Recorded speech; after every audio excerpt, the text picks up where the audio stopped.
Welcome to Team Building Cultures, the podcast designed to deliver tools and tips for improving team communication, collaboration, and fostering a culture where teams thrive. Now, here's your host, Beverly Hathorn, owner of Strategic HR Consultants.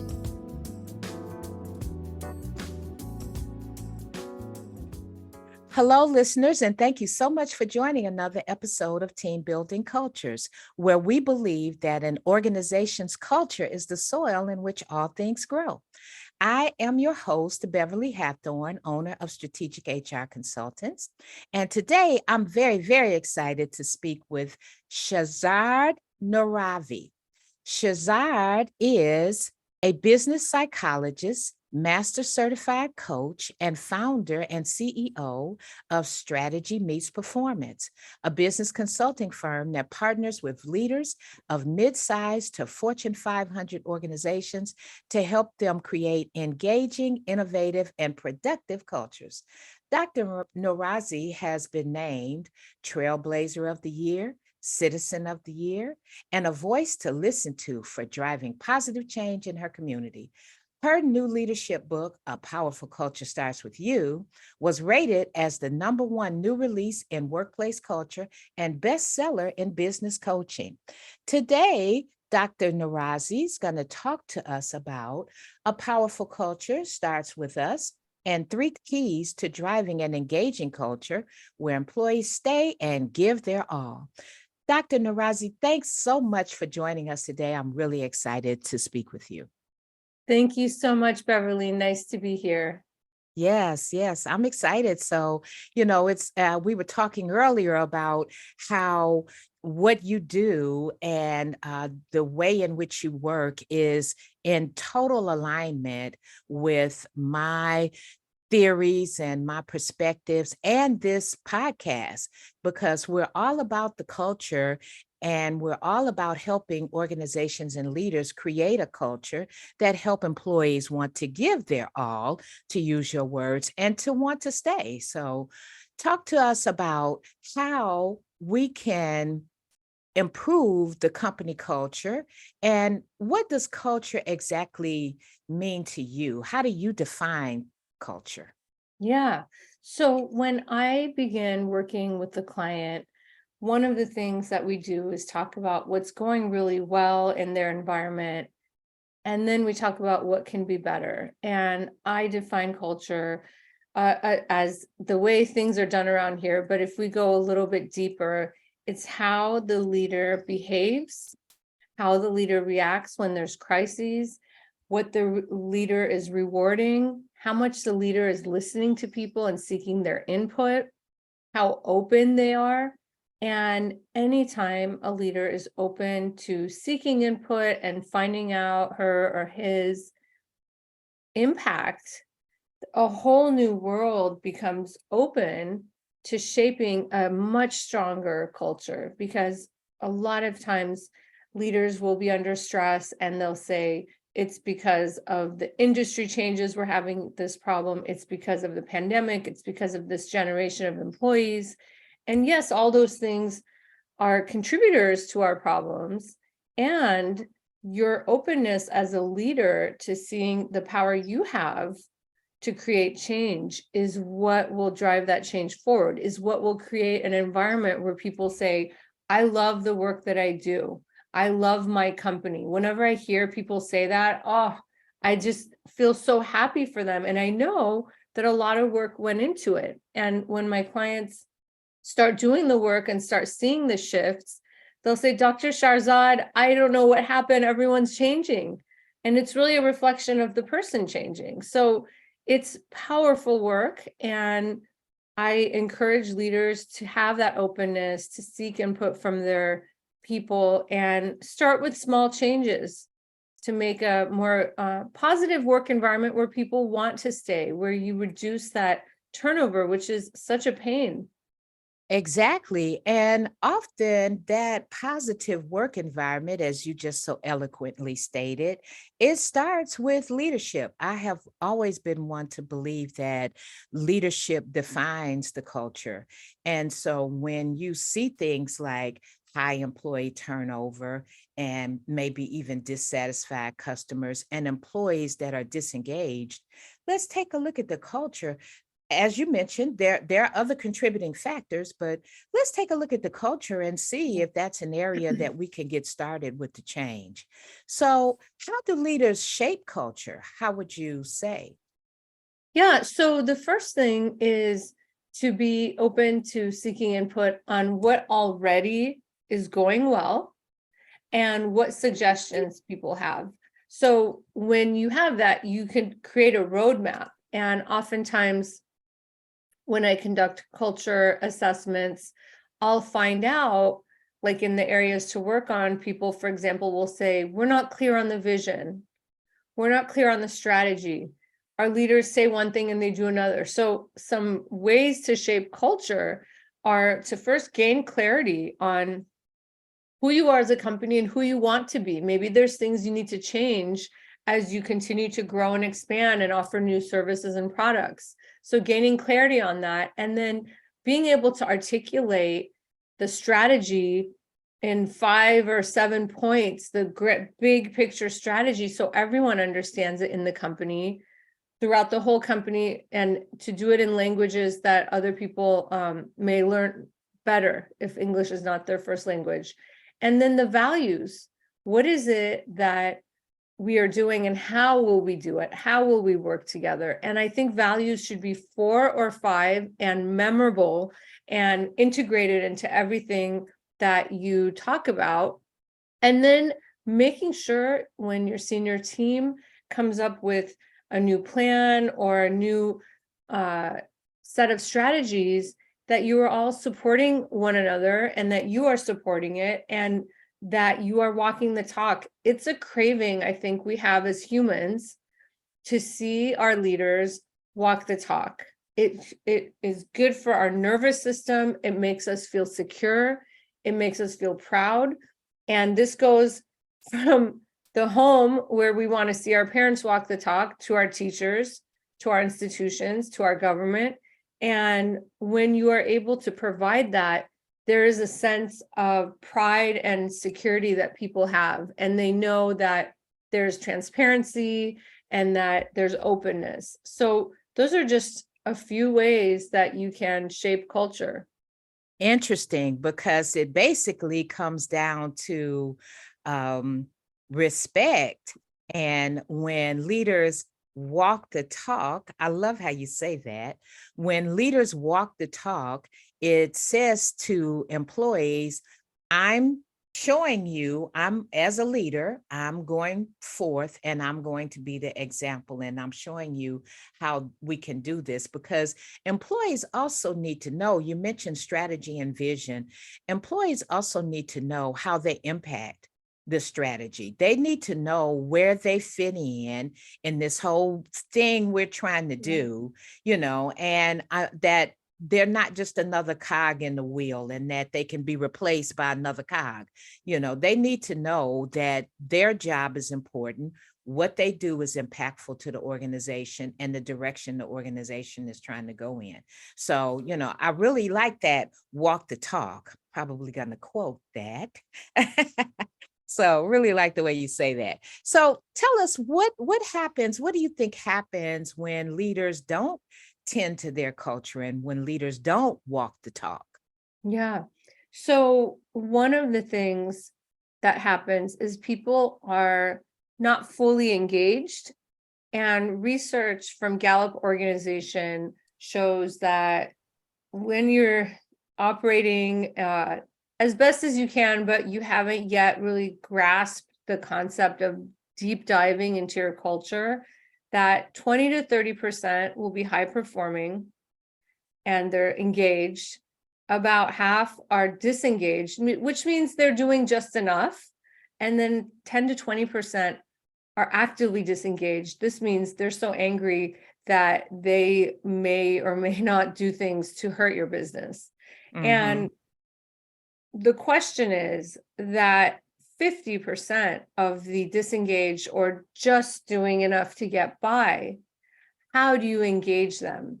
And that's a good place to start, is by seeking input and asking questions on what their thoughts are, everyone's thoughts are on what's going on, what could be better, so that you could get a sense of what's going on. And so when people are disengaged, they're doing just enough. They're not volunteering and trying to go out of their way to help during times when it's really busy. The customer service is meh, it's just okay. They're not going above and beyond. They're not bringing new ideas. And here's the thing, the environment, the soil, maybe, because you use the metaphor of soil, which I love, and I use the metaphor of the tree, which is rooted and growing. The soil is dry. So when people are disengaged, there's not enough water, there's not enough fertilizer and vitamins. And so how do you create that environment? How do you nurture it? Because culture is a living organism. You need to nurture it regularly. It's not just once in a while. It's not a retreat once in a while or a party or donuts or bagels. It's ongoing, and it's more about the relationships than anything. Yes, yes. And when you talk about the 50% that are disengaged, when you add that to the 10 to 20% that are highly disengaged, now you're looking at 70% of your workforce is only doing their 8 and hitting the gate. That's what I call it. When they're 8 and hitting the gate. I did not know that. Yes, they are. That's all that's going on. And the actively disengaged are swinging or maybe even discouraging a little percentage of the disengaged. So yes, you can actually calculate how much a company is losing through employee disengagement. If you just look at, like you said, the creativity and the innovation and, the growth, none of that's happening in disengagement. And then those employees are not really bringing in what you anticipate and need for them to bring in. So you could probably say something like, well, maybe a third of their salary or something. I'm sure there's calculation. I do remember using one, but maybe a third of their salary is just not, you're not getting your bang for your buck at that. So that employee disengagement is something that you really need to first be aware of. Maybe there's surveys or some sort of assessments that you can take to find that out. And to your point, talk to the people to find out why. You probably got a lot of knowledgeable and skilled people that are not bringing it every day, not bringing their authentic selves, and you need to find out why. And talk to your HR partner, because HR is the heart of the people side, and people go to HR and talk about things, and your HR partners could tell you so much.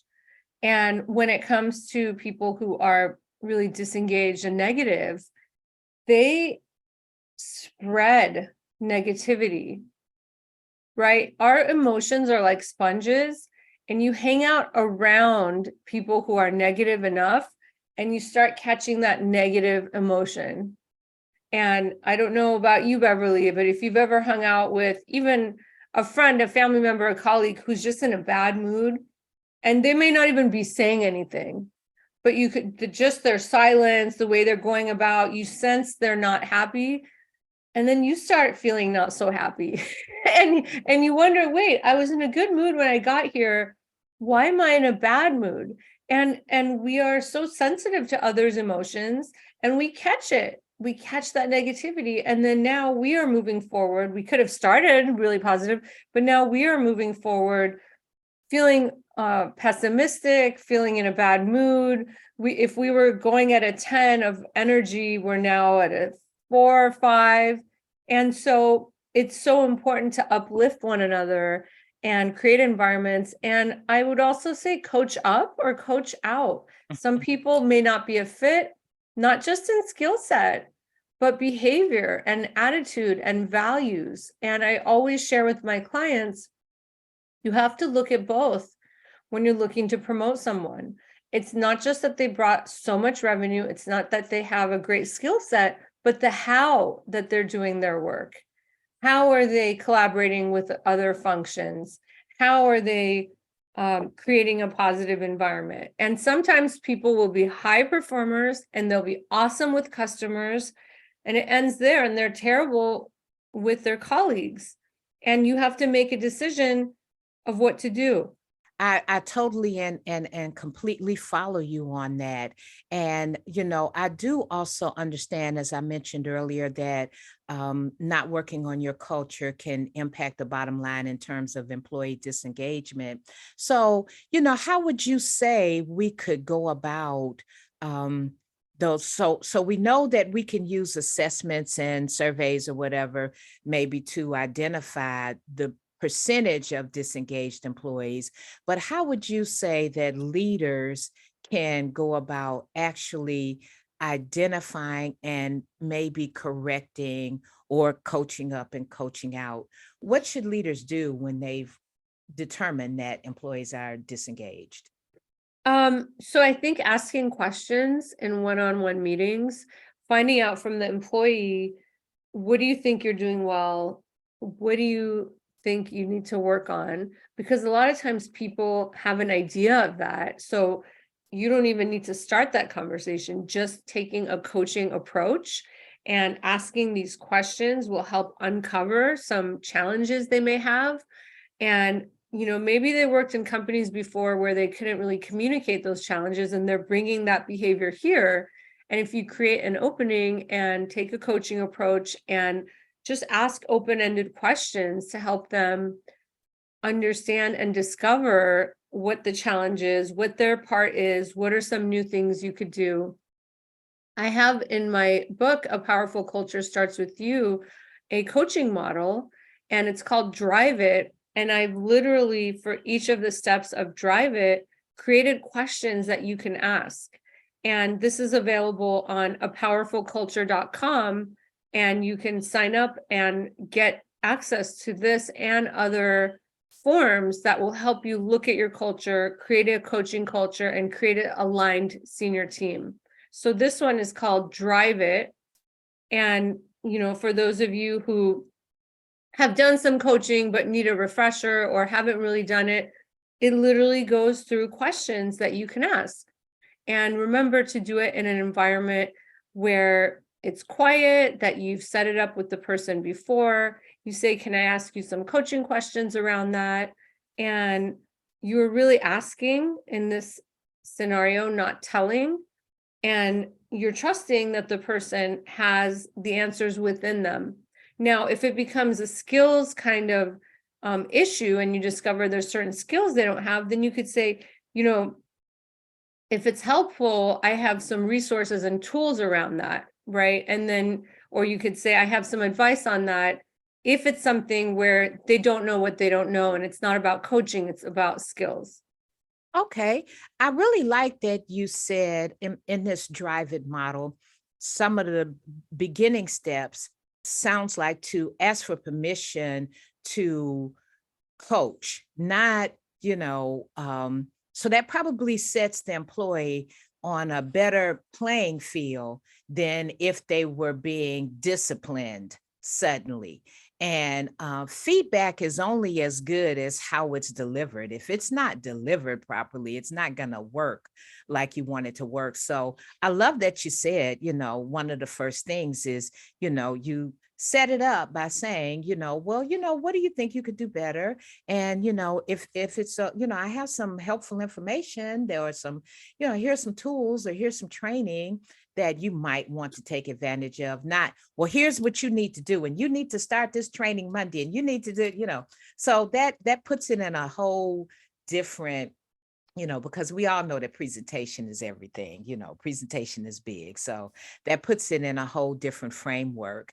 That's a wonderful concept for starting the feedback. So what do you think we do when we, because sometimes an employee's work is interpreted.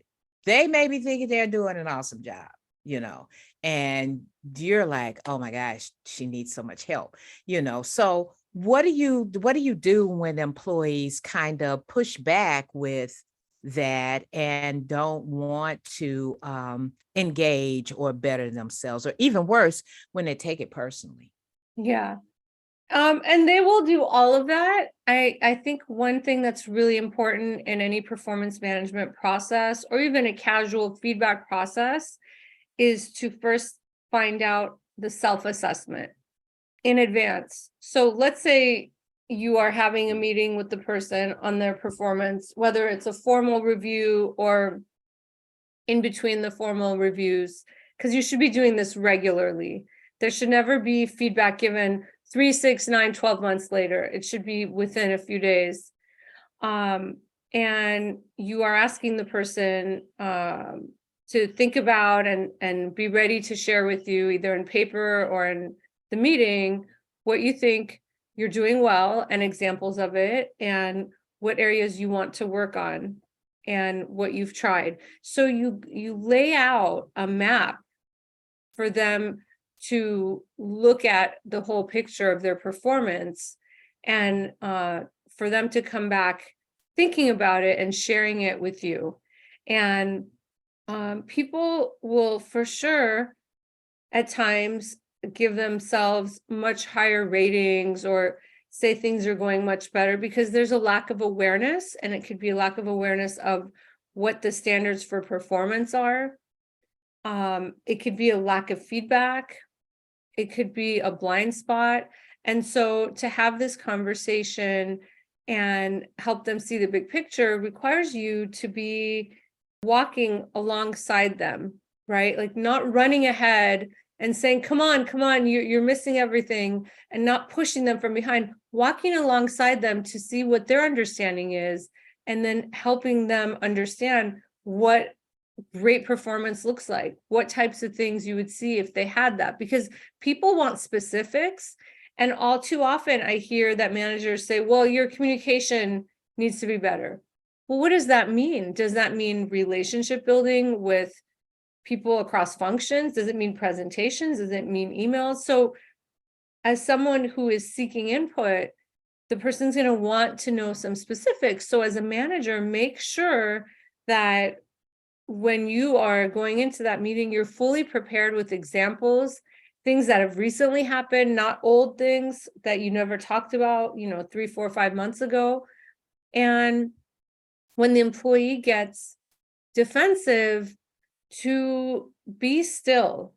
And when I say be still, I mean to be there with the employee and not catch the emotions and start getting upset or crying, because I know some managers are very sensitive and they'll catch those emotions, and to not say, well, this is how it is. I mean, you need to work on it, not to be so tough, but just be there. And sometimes employees want to cry, and create that space because they need to get that emotion out, and be compassionate and, create silence. And in that silence lies possibility. In that silence where you give the person space to, I don't know, complain, cry, whatever it is, and then settle down, and then see if there's an opening for next steps, to say, this seems like it's really impacted you. What would you like to do about this? How can I support you? So Okay. yeah, there will be emotions. There will be a different view of themselves at times. And as a manager, the more you expect this and know that this is a reality, the more prepared you will be. The more, and do it in a time where you as a manager have created space. Don't put a meeting right after in case this meeting runs late. Make sure you've had a good meal, you had a little fresh air if you can, just a little healthy movement, because it can be emotionally wearing. And at the same time, think of a tree. I always use this metaphor that's deeply rooted. And when a storm comes, it's not going to pull it out of its roots.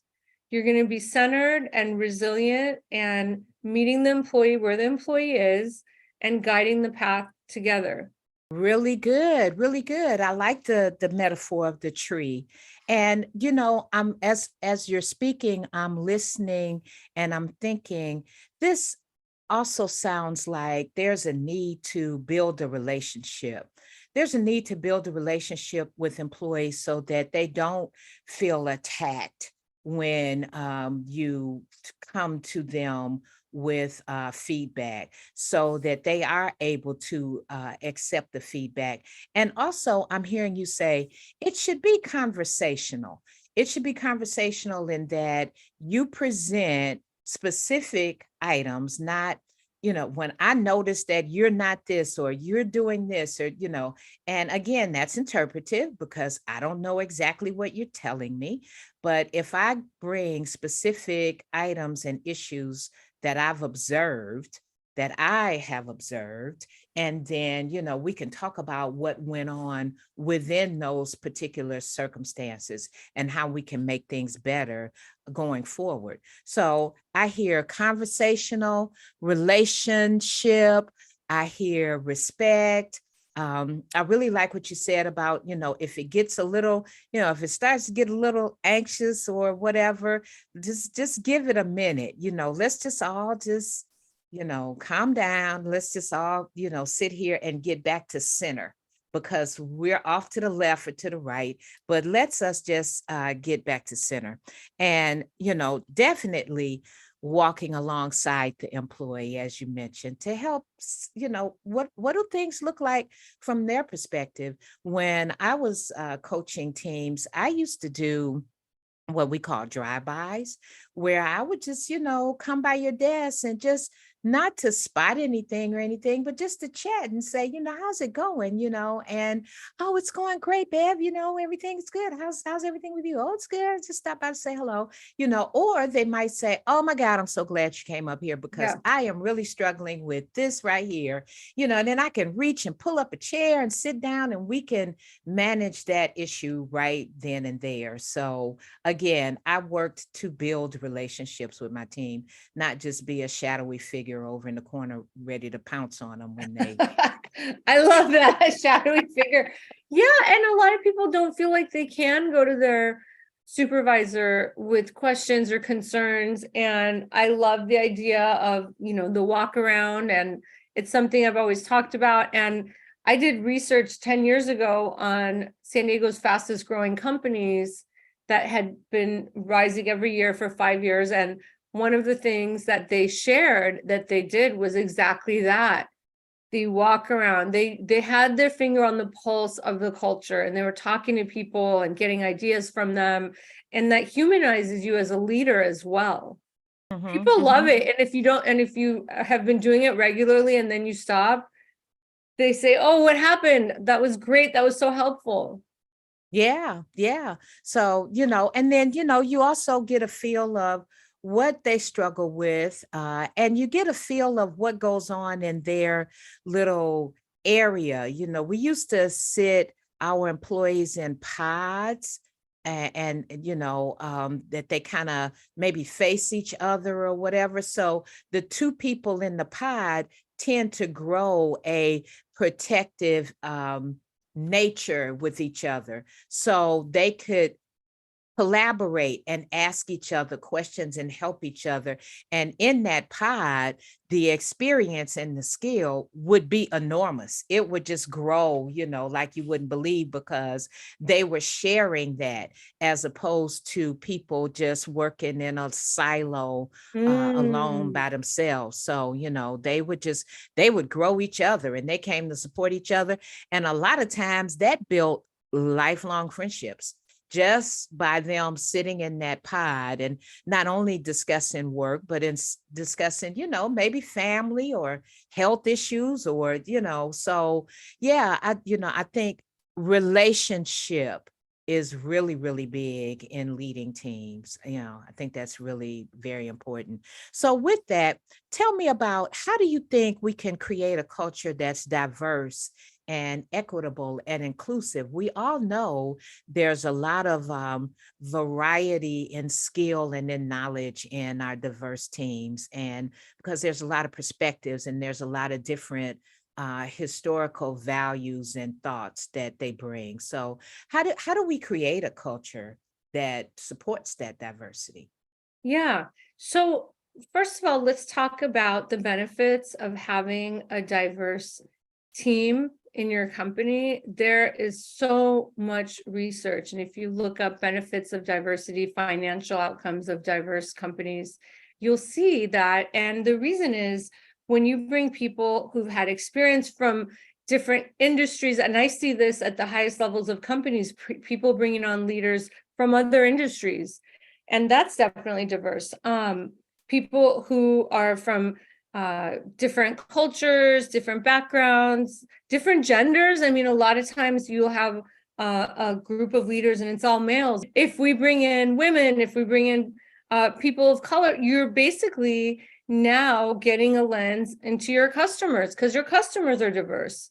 So if you have people who have different backgrounds, different perspectives, they're going to ask different questions and you're going to create a better product. Now, research shows teams that are homogenous, they get along better because you feel like you get me, I get you, this is fun, we're all in agreement. So let's be honest about that.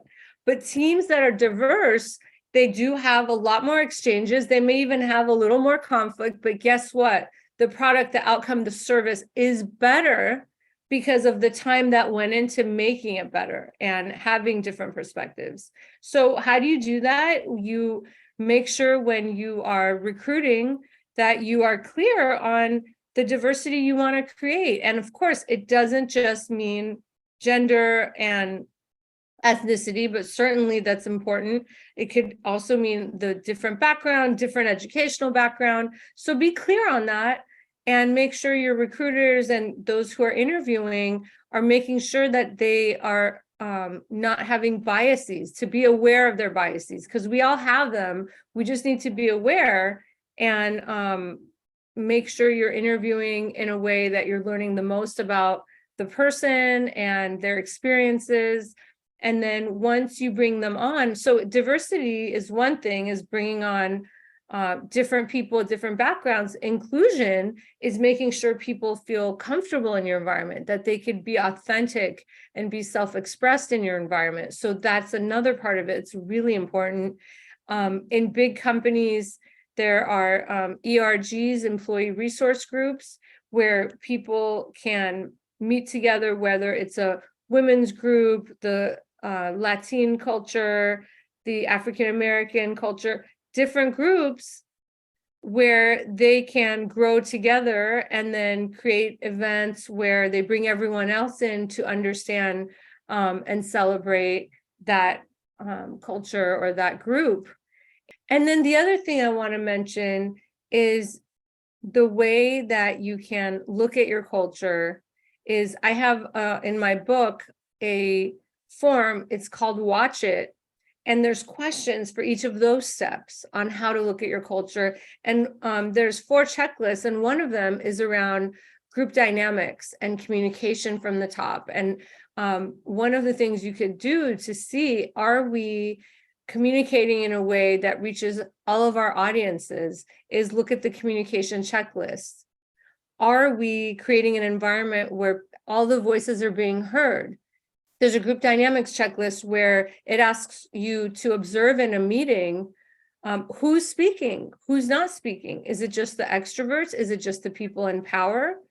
Are women speaking? So these are ways to make sure you're creating an inclusive environment. Okay, yeah, that's all really great information. And thank you for sharing that. So I understand that you have this 3 model approach called Watch It, Drive It, Walk It. Let's talk about that. That sounds very interesting. Thank you so much, Beverly. Yeah, so over the years, a lot of leaders and C-suite executives would tell me, I know what culture feels like. I know what a good one is, because intuitively we know, we feel it, right? And they would say, tell me what to do.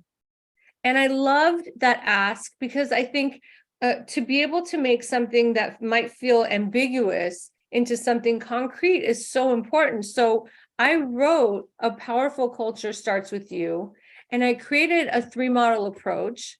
and they're all acronyms, and they all break everything down nice and simple, so people who are moving fast and need the information quickly can get to it. So the first one, Watch It, is a way to look at your culture with a fresh set of eyes.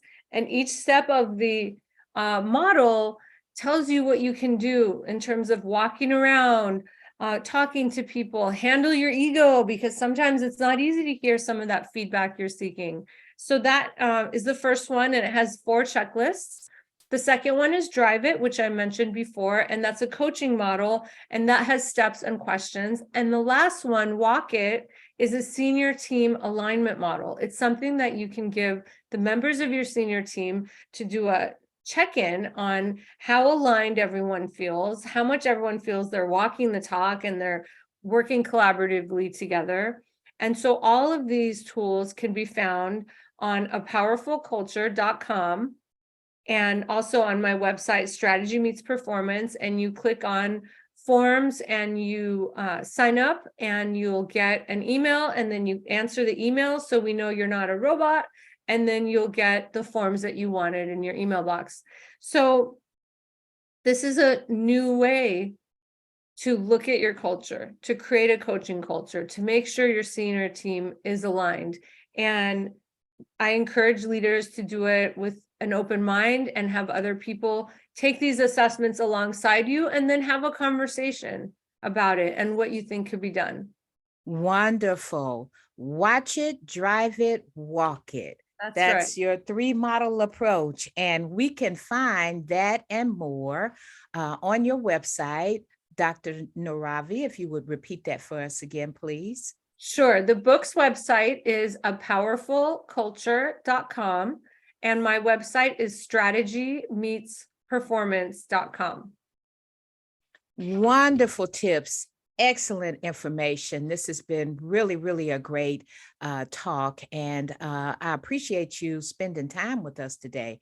Did you have anything else that you wanted to maybe last minute tips or last minute offers that you wanted to provide our listeners? Yeah, I would say keep an eye on your culture, have conversations with your people, continually grow your knowledge about culture, and you'll be able to drive an amazing culture, and it starts with you. Culture starts with you. And we all know that an organization's culture is the soil in which all things grow. So we want to make sure that we keep an eye on our culture. Thank you so much, Doctor. I really appreciate your time today. This has been great. And I'm sure our listeners have gleaned a lot from this discussion. Thank you, Beverly. Thank you for tuning in to another episode of Team Building Cultures. We hope we have delivered helpful and enlightening information to help you create your dream team. Join us next time.